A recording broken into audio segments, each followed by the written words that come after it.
alaga. Habang tinitira, may hawak na Ventolin.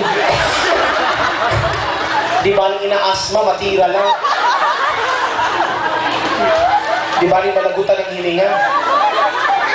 Wala na nakarelate. Sabi niya, ganyan ka, di ba? Nakarelate? Natake ng asma, tinitira. Tuloy mo lang yan, kaya ko to. Diyos. Meron din mga vulgar type, no? Yung putang ina!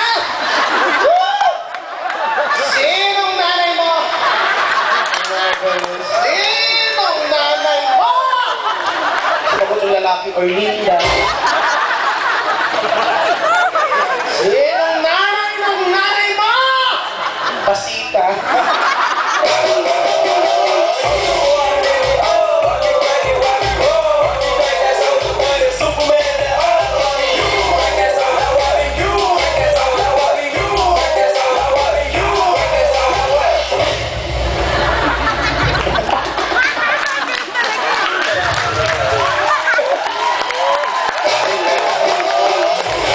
Yon, ganyan kayo.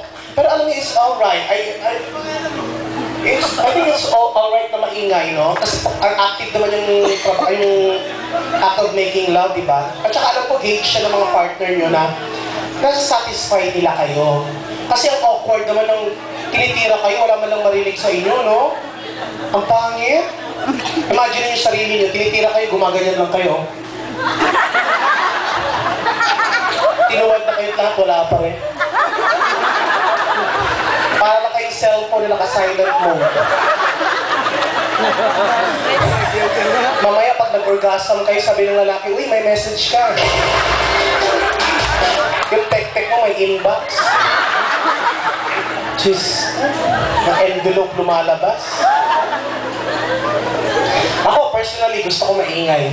Gusto ko makakwenta-kwenta yung walang ingay, minomotivate ko pa nga yung lalaki para mag-ingay lang. O, mag-ingay ka nga, wala namang kung nagana naman. Pero gusto kong mag-ingay ka para ganahan naman ako. Sabi ng lalaki, anong ingay gusto mo? Ano, umungol ka. Sige. Hindi ganyan. Natakot mo. Gusto kong may libog, may landi. Ganun ba? Sabi niya, sige. Ano siya? Yan, ganyan. Sabi ko, ganyan. Gusto tuloy-tuloy mo yan.